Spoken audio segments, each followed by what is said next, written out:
Welcome back to Real Estate B School. My name is Lars Hedenborg. I'm the founder of Real Estate B School. And here in the podcast, we like to not believe the hype. And a lot of these ego-driven real estate teams that are posting these big numbers don't always have the highest profit margins. Typically, those team leaders are selling a ton of real estate themselves to make enough money to live the lifestyle that you're probably seeing online. And here at Real Estate B School and Real Estate Team Builders, we are not about the hype, and we're going to bring you the stuff that works so you can build a business that is systems driven and super sustainable so you can have more money, for sure have more freedom, and ultimately have more impact at home and in your community. And no smoke and mirrors here, just the stuff that works. And today I want to dive deeper into a follow-up conversation from the podcast I did with Stacie Peterson. So Stacie Peterson was literally the first client of Real Estate B School. So I launched Real Estate B School, which is a business coaching company for real estate team builders in 2013. And she called me on a Friday and asked me if I could help her with something. I said, call me on Monday. I'm starting a coaching company. And I actually was, although we joke about it now. And so the follow-up conversation I want to have based on Stacie's conversation about systems and how did she go from 100 homes, to 300 homes and took herself out of production. And one year she closed 222 transactions with just her kind of running the backstage because she was out of production at that point, and one administrator. And she did it because she understood the mindset around a business is simply a system of systems. And so that's the conversation we're going to have today, is that how do you set your business up so that it isn't going to be all consuming all the time? And the first thing I want to talk about is simply mindset. Probably the first book that I read when I got into real estate was E-Myth Revisited by Michael Gerber. And the takeaways that I have from that book, still, I haven't read it probably in 14 years at this point. But the biggest takeaways, I remember that there's this question: how would I think about my business differently if I were to replicate it 10,000 times? And so it's thinking about it. And in the book, they call it the franchise prototype. How would I build my one business? And you may never have even a second location, so that's not the point. How would you think about your one real estate team if you were going to roll it out to 10,000 different markets? That question became my obsession. How would I think and then act, and what would I build in the business so that I could replicate it 10,000 times? And so think of that. If I had to replicate my real estate business, because in 2007, when I read the book, I was a solo agent. I didn't even have an administrator. Here I am. It's like, well, how could I possibly, put together this marketing postcard? Or how could I possibly, follow up with, internet leads in 10,000 different markets? Or how could I possibly, go on a buyer consultation, show homes, or go on a listing appointment, or negotiate contracts in 10,000 different markets? It's impossible. And so from that moment and that question, I thought about everything differently. And the book goes on, E-Myth Revisited, goes on to describe that we have, each of us in real estate has three people or personalities in us. One is the technician, the second is the manager, and the third is the entrepreneur. So we all like to think, so everyone with a license probably likes to think of themselves as a business owner. But when you really peel back the curtain, and if you were to follow a top producing agent, or even most real estate team leaders, follow them around for a week or two, you would see that they're doing and spending most of their time on technical work. It's the technician, right? So it's doing the job of a real estate agent. They're going on buyer consultations or listing consultations, or showing homes, or running a lockbox here or there, or taking pictures, entering a listing into MLS. all the things. Think of all the things you do as a real estate agent. And even if you're a real estate team leader, think of all the things that you're doing. Is it more technical work, or is it higher level than that? And most marginally profitable, not sustainable, meaning the team leaders working more hours and enduring more stress than they should be or could be, it's because they're doing too much technical work in the business. And so it's working in the business versus on the business. That statement, in order to scale your business, you have to work on your business versus in your business. Everyone says it. Very few business owners do it. And real estate team builders in particular, I don't see a lot of them really building systems-driven businesses. And that's the thing that allows them to scale and live a life worth living. And you can only do that if you build a business worth owning, right? So it's this mindset. So I'll ask you as you're listening here, what mindset do you apply to your business? And are you consistently checking yourself on that mindset? Are you doing too much technical work in the business? So contrast the technical work, the role of the technician, and that role is necessary, right? Even most real estate team builders or team leaders, they have to do some technical work, depending on what stage you are in your business growth journey. Real quick plug, realestatebusinessgrowth.com. You'll get the 6 stages of growth as I outline them. It's a free report. It's like 15 or 16 pages. Tells you exactly what you need to know to navigate all these different stages. All right. Just a quick plug. So technician, then the manager. So what does a manager do? The manager is in you, and most of you aren't letting the manager come out and occupy any time in your calendar. So what a manager would do, even if you're a solo agent, because this was me when I read the book, I was only doing technical work. And then I'm like, man, I'm not spending any time as the manager. I'm not spending any time as the entrepreneur. The manager is someone that builds systems and has people run those systems. That's their mindset. So when you think about your week, your work week, are you spending any time thinking of the future of the business with respect to, could I build a system to do this? Like preparing for a listing appointment. That's a really good example. Preparing for a listing appointment. Are you thinking about that as like, what if I had 10,000 listing appointments on a Thursday evening? How would I prepare for those 10,000? You couldn't, right? But you could put together the system that these are the 10 steps to prepare for a listing appointment. These are how you pull comps, how you put the equity evaluation together, how you whatever you do, what you do, the listing packets, having those all together. You got to build the system, and then you have someone run the system. A manager thinks like that. How can I build the system? Build it once. It may take you 10 times longer to build a system than actually do it. And that's where a lot of folks go wrong. They're like, it's only going to take me an hour to prepare for this listing appointment. It's going to take me 10 hours to build this system.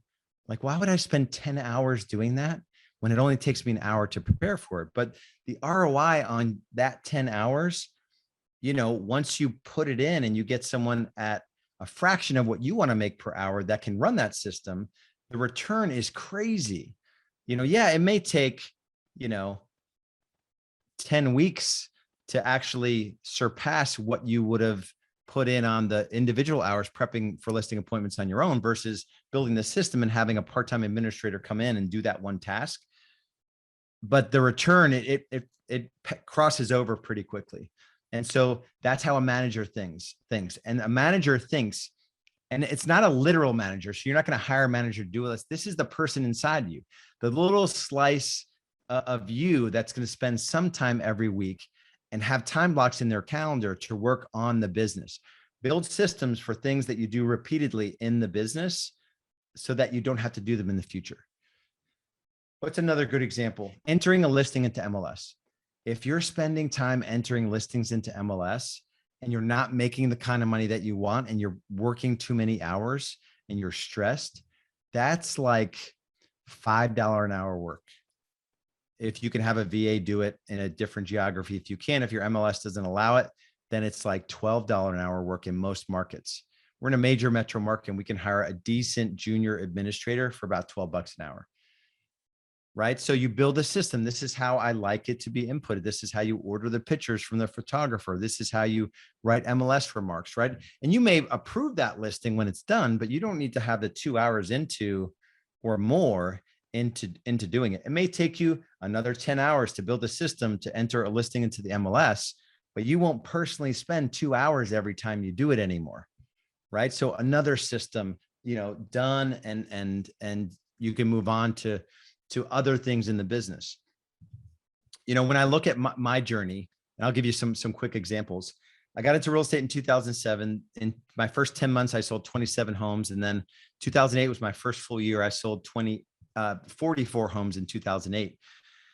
Early that year, I hired my first administrator, and she was responsible for, generally speaking, 4 areas: marketing coordination, listing coordination, closing coordination. And she did a lot of running type activities for me. So she was a courier and a runner, and ran signs and picked up lock boxes and attended closings and getting checks from here to there and all of that stuff. And so my role, because I was harnessing this inner manager in me, was for marketing coordination. I would build the system, our Clients for Life system, where she could come in and she could send out the postcards, or she can send an email to the database, or she could take a video that I shot and get it out to our database, or she could, whatever, all the stuff we do, right? So I built the system, and then she coordinated the system. Listing coordination, I gave some examples there, but closing coordination, before I had an administrator, I was holding, bringing these files with me everywhere. And I was involved in repairs and inspections and all of that stuff, right? It's critically important work, right? Mission critical to get from contract to closing. There's really nothing more. Well, I mean, there are things that are more important, but you don't need to be the one doing it, right? You need to design the system of how you want it done.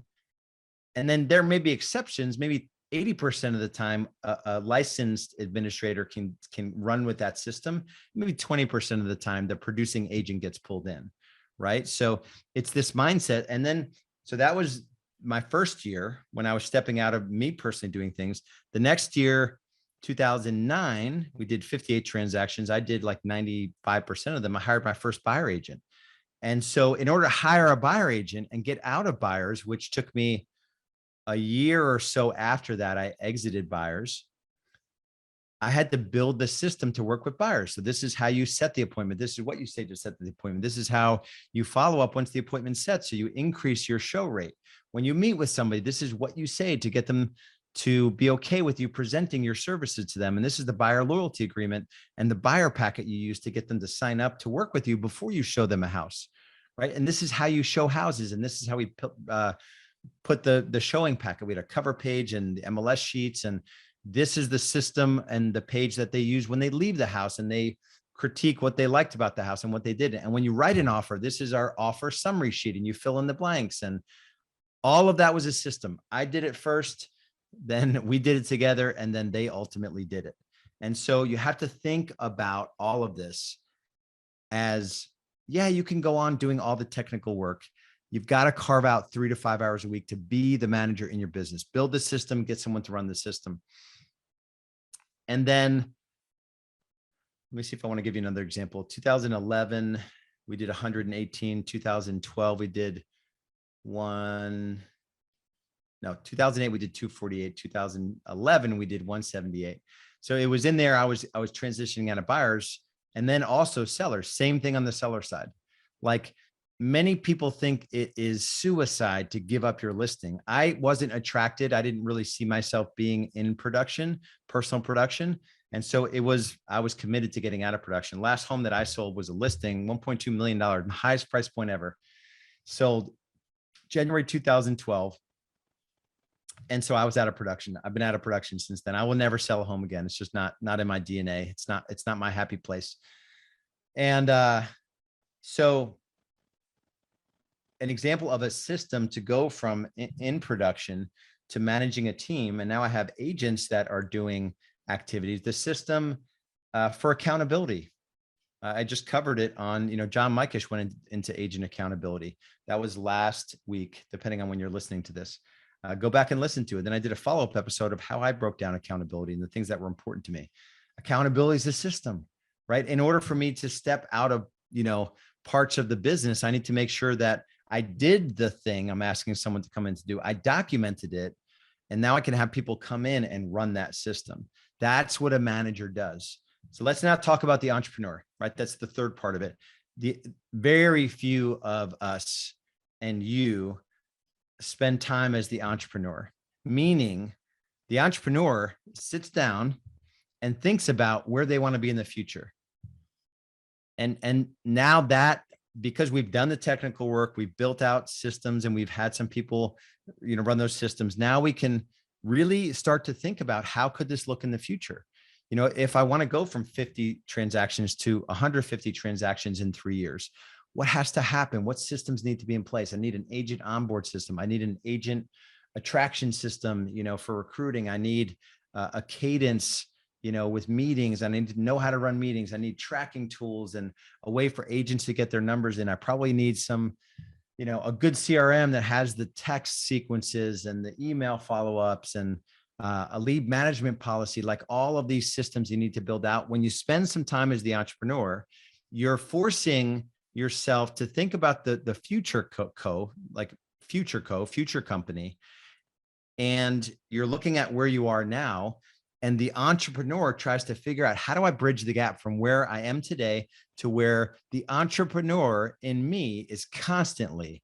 And typically, if you're an entrepreneur, this is the telltale fact, is that you're constantly looking out into the future and you're constantly thinking about what's possible. If you're a successful entrepreneur, you have the ability to bring that. Okay, let's say this is where I want to be in 3 years and this is where I am today. You have the ability to bridge the gap. And then you come back into those manager work on the business time blocks. Okay, I don't have an agent attraction system. I need to, for recruiting, I need to put that in place. And that may be a rock that spans several quarters, right? We talk about in Real Estate B School, our way of achieving at a high level in terms of growing our business, going from 100 transactions to 300 transactions in 3 years, is what we call a 3-1-90, a 3-year vision, right? That's the entrepreneur. The 1-year plan, that's a little manager type. Then it's the 90-day world, which we break down into weekly and daily, which is more technical work. So in our built-in process in Real Estate B School for achieving growth that we want to achieve, it's this 3-year vision, 1-year plan, 90-day world. And then you have to have a system for setting up your week to win at a high level. And then on the daily to be able to dominate every day. Dominate your day, win your week, right? Last thing I want to talk about. So that's the journey. The year I did 248 transactions. I did 1 transaction. Then I went to 310 or 312 and then 400 plus. And then it went down to 1 day a week and it was super awesome. And it started with that mindset.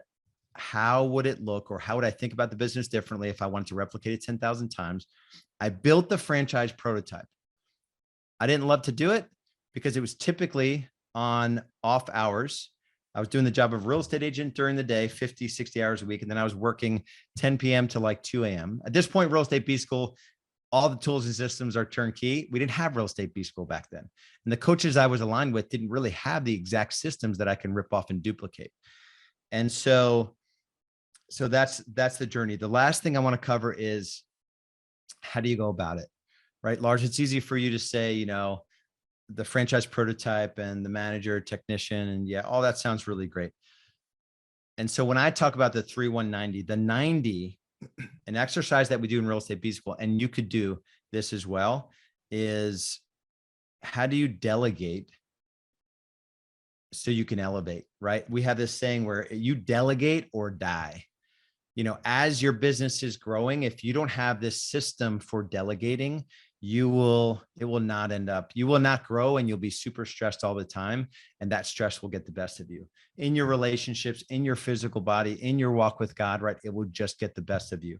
And we don't want that to happen. So this system, again, it's a system of identifying where you're spending your time, and then a system to take those things that are low passion and low pay off of your plate.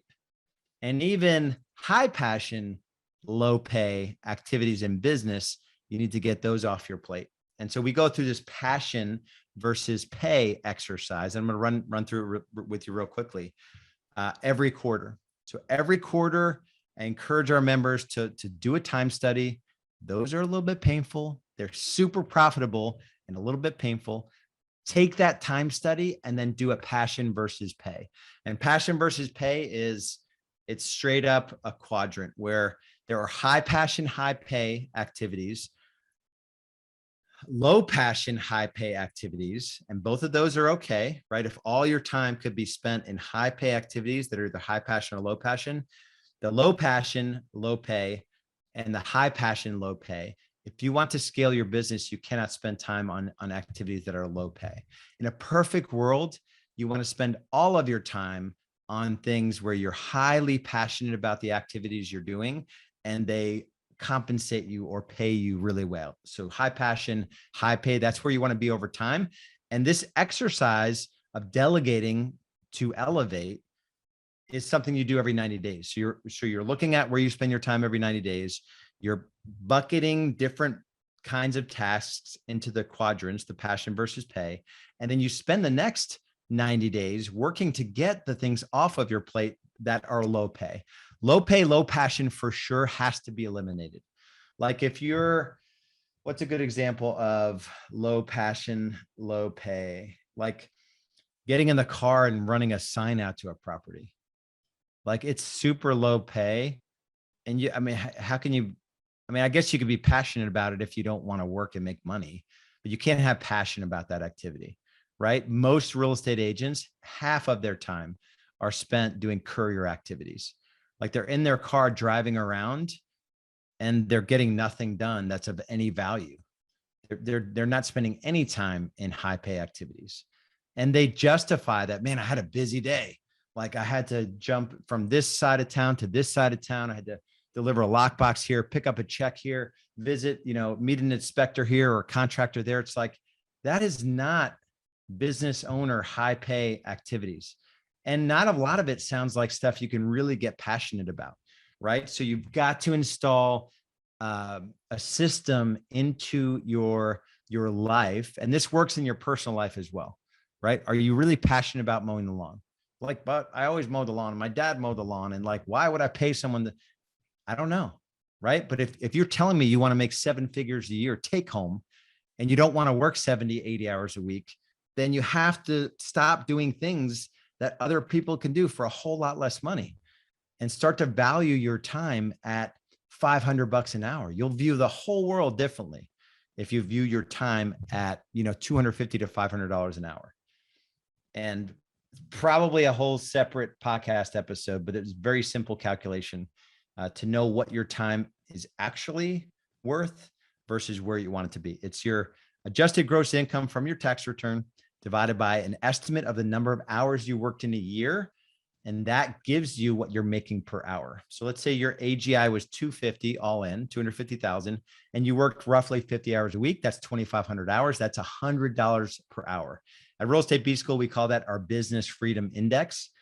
It is not only possible, but predictable for you to go from 100 to 250 to 500 to 1,000 plus. Our most successful members are at 1,000 plus. I got up to $2,700 per hour in my real estate team, right? So if you're not viewing your business as this system of systems where the systems do the heavy lifting, and then we empower people to run the systems, and then we're just managing our systems versus, trying to manage a bunch of wild cats, like herd cats in our business all day long. That's just not something that you want to do. So if you're at the point in your journey, I mentioned it earlier, where you want to know what these stages looks like, and you're starting a real estate team, or maybe you're running a real estate team, but it doesn't feel like it's giving you a whole lot of freedom. It's not making you a lot of money, and you can't really have a whole lot of impact in the areas of life that truly matter. Go to realestatebusinessgrowth.com, grab a free copy of our Real Estate Business Growth Navigator. This is going to take you through the 6 stages of growth to go from start, where you're under 100,000 GCI, to own, where it's 2 to 3 million plus. as a real estate business owner on the right economic model, systems-driven business, super sustainable model that we teach at Real Estate B School. It's going to give you the questions you should be asking yourself, the tools and systems you should be implementing, what your team is going to look like along the way, and also what you'll be making. So head over to realestatebusinessgrowth.com and we'll see you over there.